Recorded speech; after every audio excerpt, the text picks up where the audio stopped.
Hello and welcome everyone to another reaction video. Today we will be reacting to one of the topics I've had a real big interest in on the subject of Warhammer 40K, Exterminatus. And today's video will be by Luton, titled 40K Exterminatus, the Planet Killer. And with that, let's get on to it.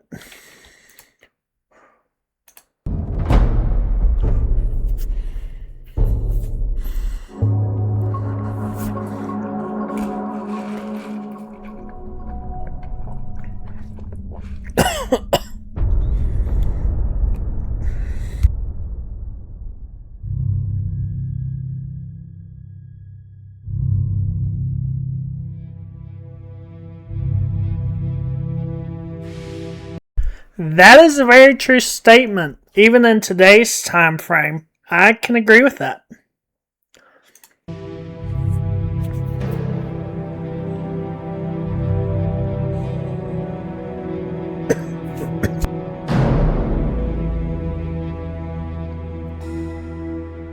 Within the nightmare reality for humanity in the 41st millennium, the vast armies of the Astra Militarum battle countless wars of unceasing brutality across the galaxy.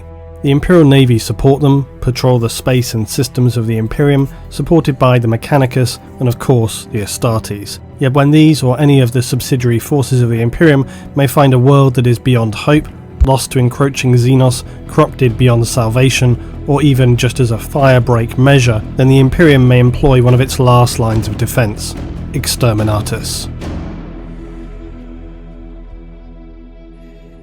When an order is made for Exterminatus, the bell tolls for the millions or even billions of souls upon a world. Exterminatus is, as the name suggests, an order which requires the complete eradication of all life on a planet, to reduce perhaps once vibrant places of culture, construction, life and beauty to barren wasted rock. The severity of such an order can only be requested by those among the highest ranks of the Imperium. No ordinary officer, not even an Astartes, can make the call, yet it still remains the case that the fate of an entire world can rest within the hands of one individual. Very understandable. I've heard like high-ranking admirals, Death Watch members or high-ranking Death Watch members, some Grey Knights, if I remember right, hearing. I forget who all else besides that, but I think that's just some of the people I've heard can enact, Inquisitors can enact Exterminatus. A Death Watch commander, Astartes chapter master or primarch, a Lord High Admiral of the Imperial Navy or commander of the Militarum, or an Inquisitor. In theory, Exterminatus should only be employed when all practical means of saving a world have been fully exhausted, because calling for Exterminatus is no small measure. The loss of life would be regrettable to be sure, yet this is not the worst consequence. Exterminatus is essentially writing off a world for the Imperium and essentially admitting failure and defeat.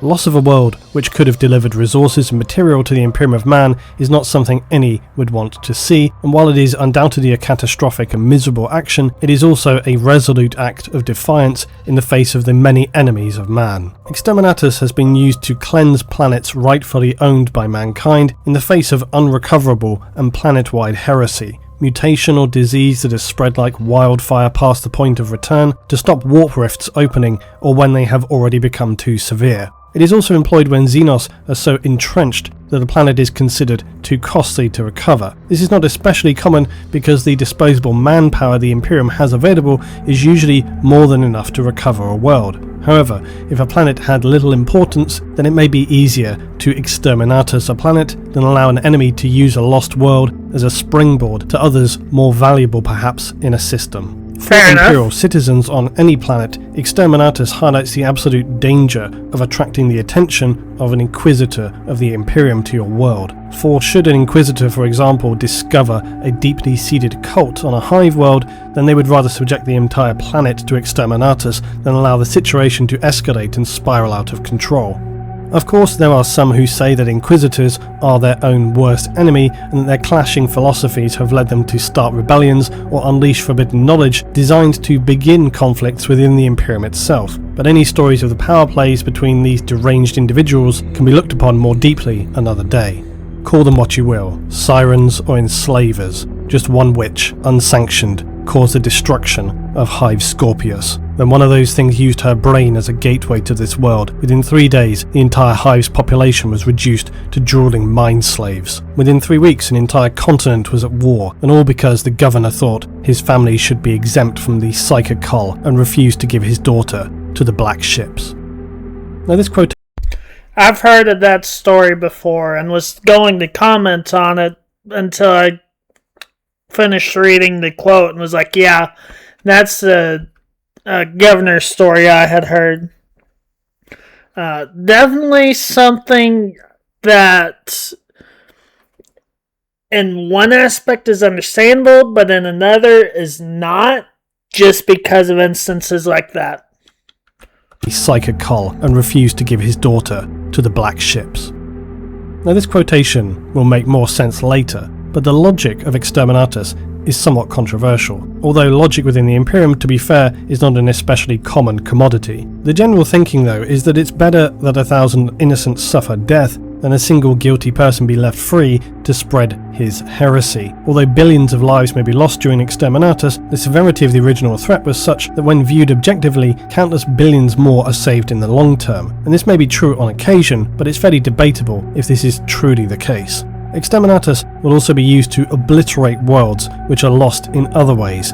For example, during the period known as the Great Scouring after the Horus Heresy, where loyalist forces of the Imperium sought to scour the galaxy of traitors and heretics, this was a time when many worlds of former Astartes legions were subjected to Exterminatus, to purge the memory of them, erase all trace of them having ever existed forevermore. Not to mention the fact that after the heresy, many worlds were entirely consumed by corruption, and any attempt to recover them would have been impossible, if not prohibitively costly, at a time when severe damage had already been dealt to the forces of the Emperor. While the seniority of a chapter master, inquisitor, or high admiral commander are obvious in their executive power to call an exterminatus, watch commanders of the Death Watch are perhaps the lesser known enablers of this devastating action. The Astartes Death Watch are a highly unusual group and fight almost exclusively Xenos. Despite their unconventional nature, the Death Watch have all the resources of any other Astartes chapter at their disposal, yet it's organised very differently.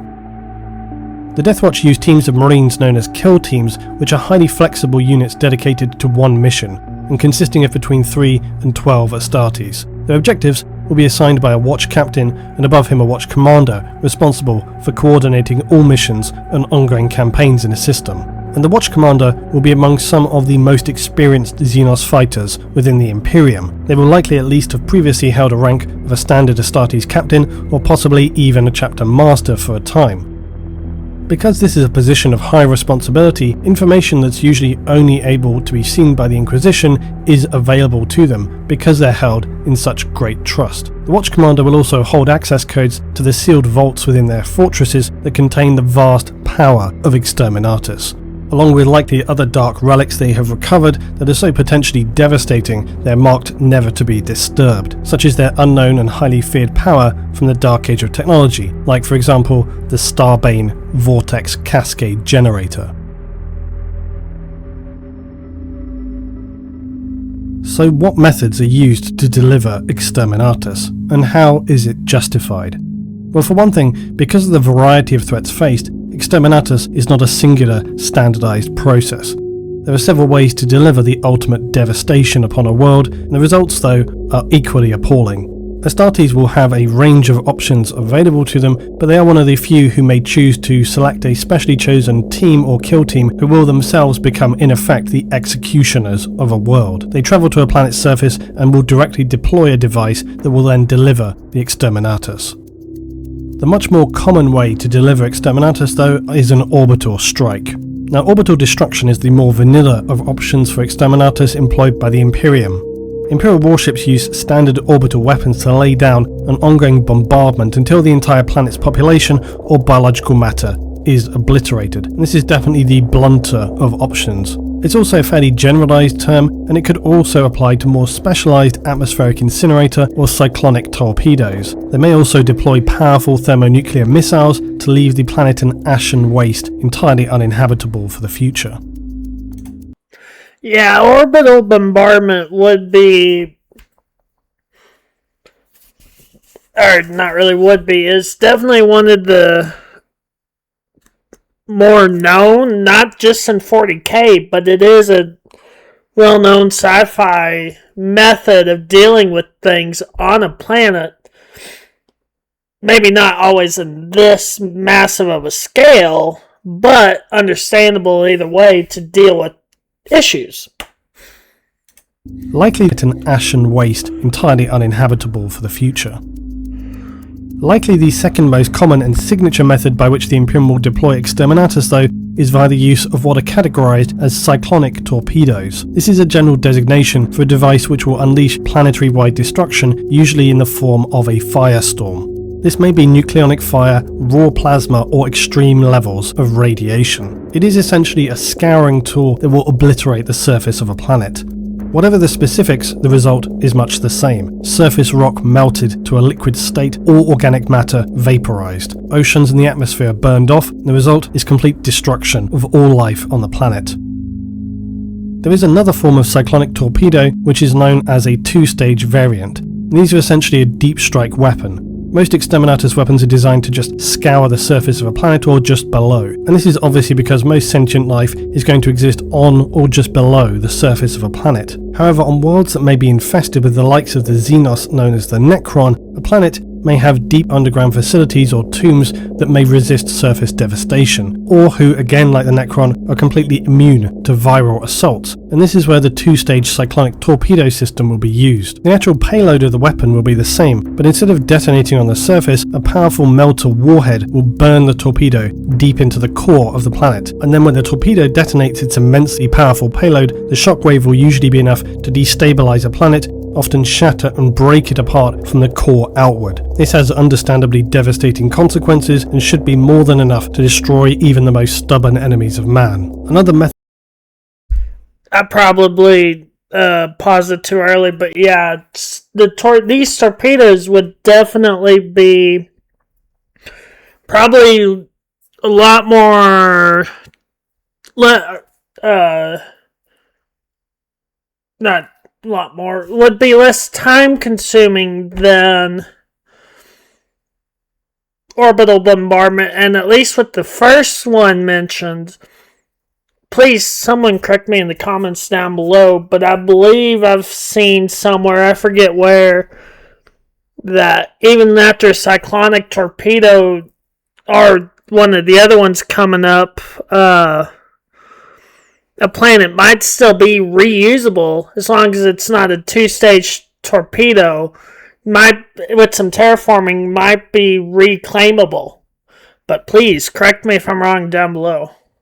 Method of using cyclonic torpedoes is for them to be fired into pre-cut tears opened up on a planet's crust by laser batteries. The fired torpedoes would then create chain reactions of detonations, ripping through the substance of the planet back and forth until continent-sized chunks of it are ripped free, with the planet being torn apart by the force of its own rotation.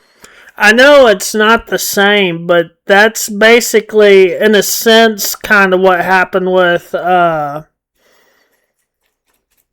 I can't think of the planet's name. The Dark Angel's home planet.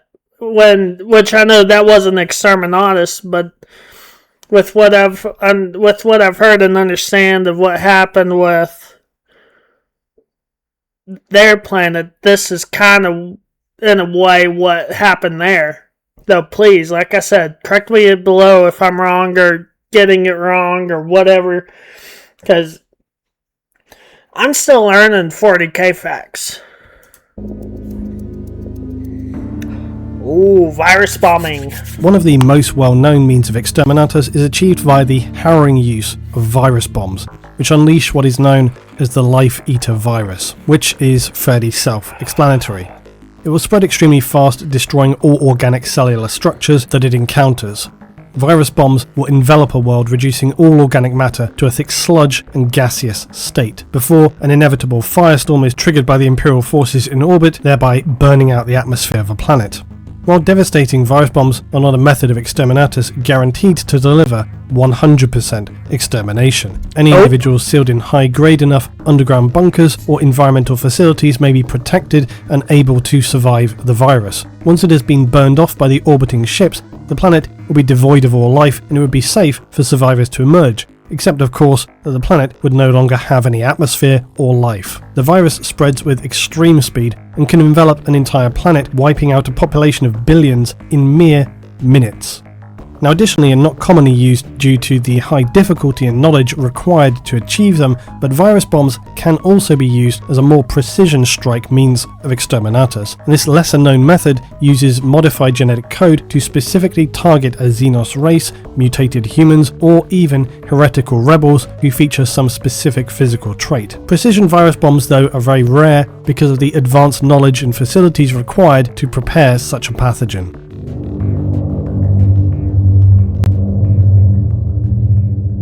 Deathwatch kill ships are automated drone vessels. They're guided by the most advanced war or machine spirits and are used to enact exterminatus upon a world. They will often be equipped with valuable and unknown mechanisms like a form of cloaking device. They often display unique examples of long-lost knowledge dating back to the dark age of technology. The role of a kill ship is to enter a system entirely undetected, silently slip past whatever sentinels the invaders may have put in place at the edges of it, and to approach its target world unseen.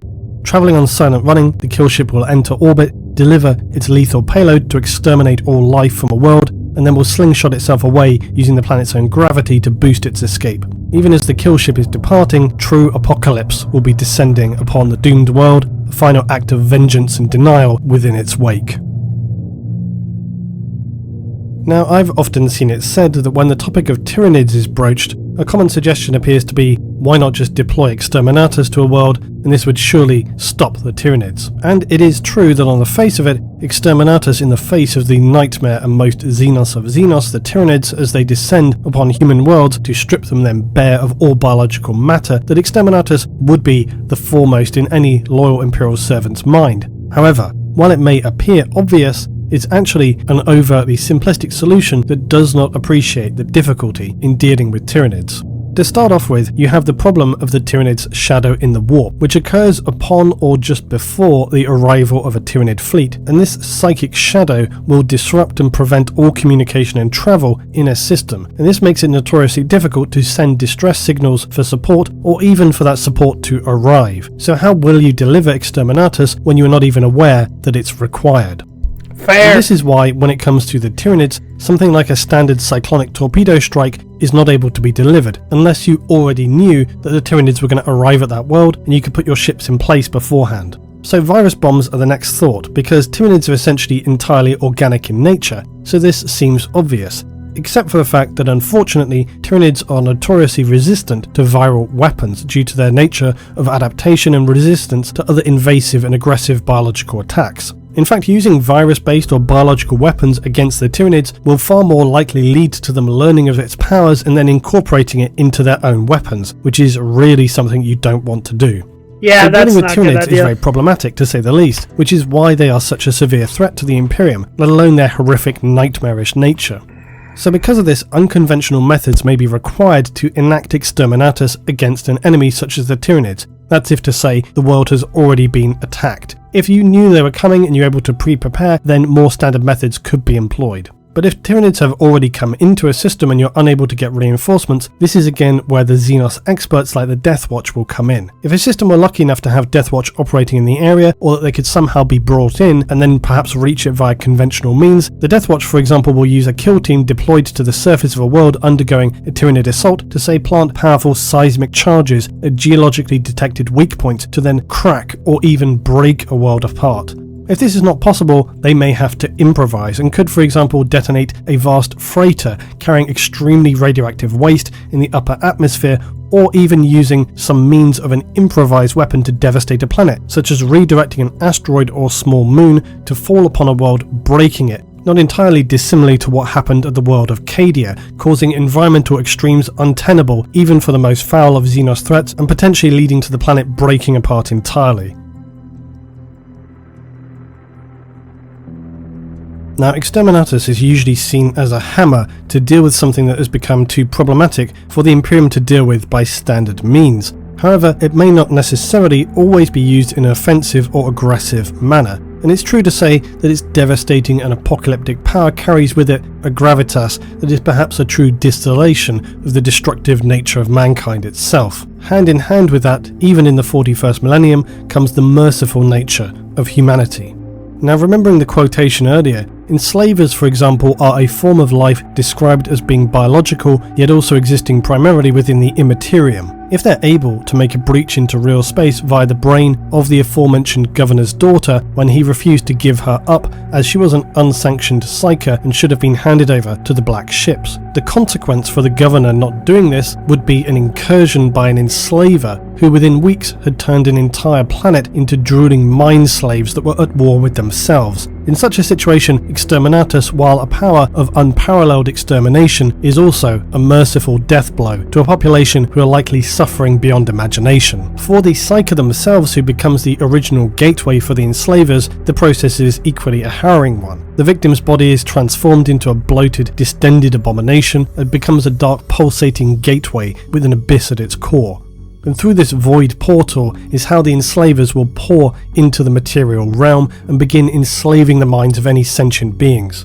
And it is said that to be enslaved in this way is perhaps one of the worst fates in the galaxy, for unlike a servitor, who are likely unaware of their unpleasant life as a biological machine, enslaved individuals are fully aware of their fate, but unable to do anything about it. It's akin to being awake during surgery, but trapped within your own body, becoming a puppet of the enslavers and used however they may see fit, with no concern for your physical pain or consequences until it is beyond use through disease, starvation, neglect, or damage. But just the very process of being out of control of their own body can be enough for a human to lose their mind long before they succumb to death, all the while remaining trapped within themselves. Thankfully, the enslaver threat is not an especially common one, but it is one where even the slightest suspicion is guarded against with focused vigilance. Unfortunately, predicting where and when this might occur is near to impossible, and when it Yeah, that's understandable and why this would be considered a necessary and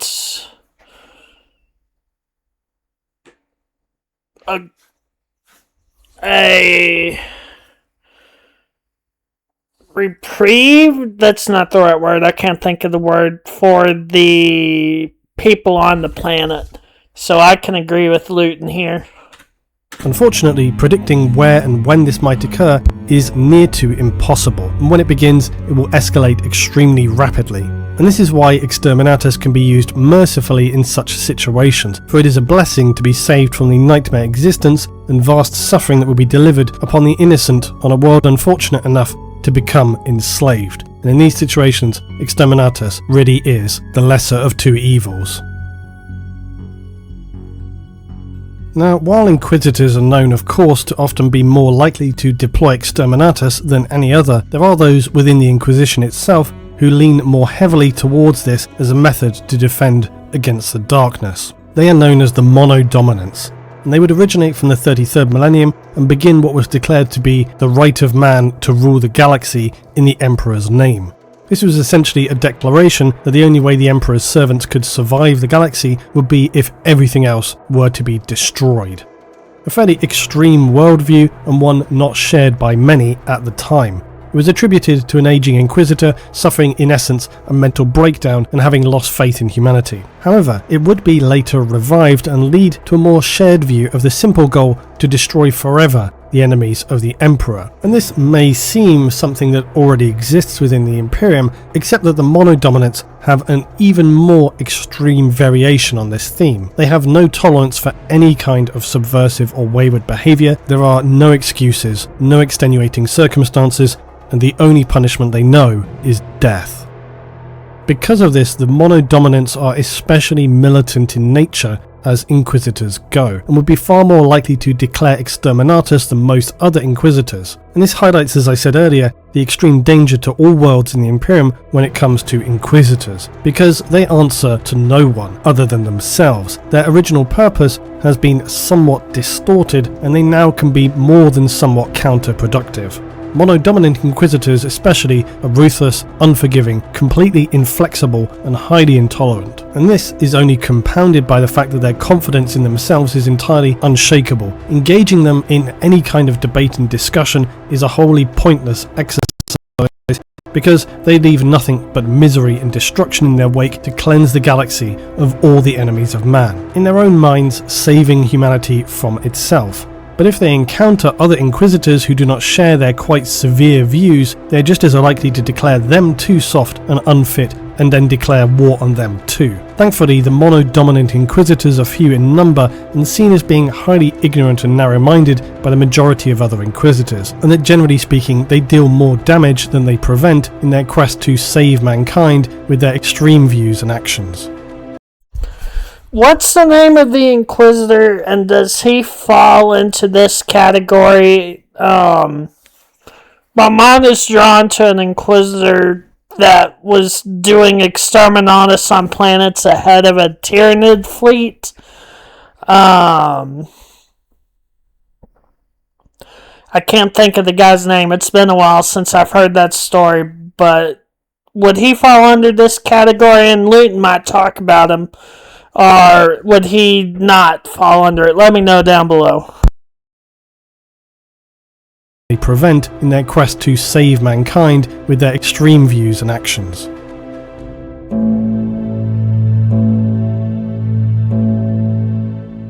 But then we come to Extreme Exterminatus. Inquisitors by their nature are used to making decisions that can affect entire worlds, but sometimes they end up in a position where they're making decisions for entire systems, even multiple systems. And unfortunately, sometimes in their driven desire to protect the Imperium, they can become obsessed with stopping an enemy and take actions that may appear excessive or even extreme and unnecessary that deal considerable more damage than they potentially prevent.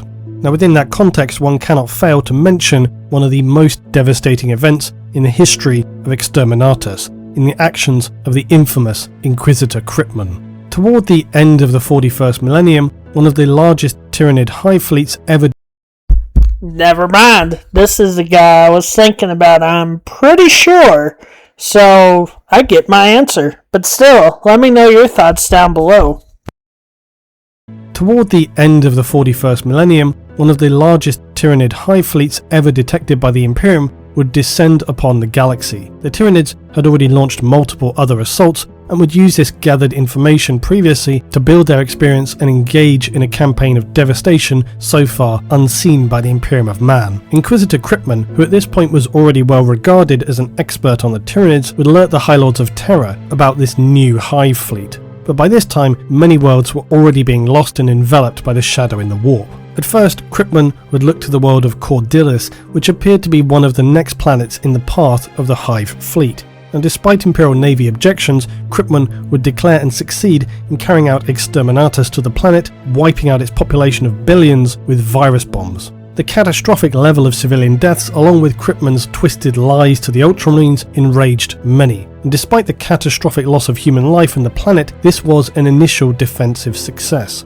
It slowed the Tyranids by depriving them of biomass, and as a result Kryptman would decide that Hive Fleet Leviathan was gaining resources from devouring worlds too quickly, and that as he had proven, the only way to stop them would be to deprive them of the materials required to strengthen their fleet, and that meant depriving the Tyranids of biomatter. This would lead to him having the disturbing realization that what he wanted to do was create essentially a firebreak between the worlds not yet enveloped by the Tyranids' Hive Fleet and the Shadow in the Warp, so that they may stand a chance to repel it from invading other systems. With this goal in mind, Kryptman would declare multiple orders of Exterminatus, and any planets that fell within the cordon Kryptman had decided upon would be prepared to undergo his orders. His theory was that the Tyranids would arrive at and then expend resources to claim a world, only then for the Imperium to sweep in and unleash a barrage of cyclonic torpedoes, thereby denying the Tyranids of any net gains in terms of biomass. Now, this appalling scorched earth tactic using Exterminatus upon every planet within the reach of Hive Fleet Leviathan meant he had condemned many billions to extermination. And while his thinking may have been correct in the bigger picture, he was judged to have essentially abandoned hundreds of worlds, and this was met with widespread outrage and condemnation. His actions, no matter the overall goals he sought to achieve, were declared absolutely intolerable by fellow Inquisitors. He would be denounced as a traitor to the Imperium and Carta Extremis by his fellow Inquisitors. Kryptman would be forced into exile, living with the knowledge of being stripped of his titles, being declared a traitor to the Imperium, and a fool, far worse a punishment than the simple release of execution. The Exterminatus campaign unleashed by Kryptman remains the single largest act of annihilation ever inflicted upon the Imperium by its own forces. However, it also worked as Kryptman had predicted, significantly slowing the advance of the Hive Fleet. Yet Leviathan was not defeated, and the final outcome of the Hive Fleet is unknown, as it still proceeds to burrow into the galactic empire of mankind. Exterminatus itself may seem extreme, unnecessary, even excessive, but within the context of the 41st millennium, the obliteration of entire worlds is concerningly seen as a proportional response.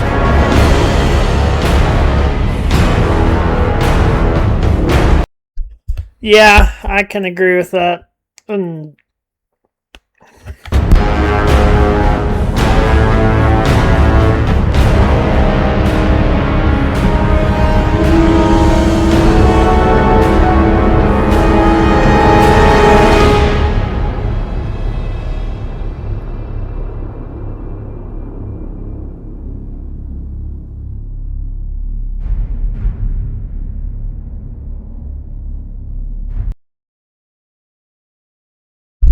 Well, that's that video. Let me know down below your thoughts. But in my opinion, Exterminatus has always been an interesting topic within 40K. I do plan on doing more 40K videos. I was trying to think of what I could record at this time of night. It's currently 3 a.m. when I am recording this. So I didn't really want to start a long video because I gotta get ready soon for bed. But yeah, please let me know your thoughts down below. And with that, I will catch y'all next reaction.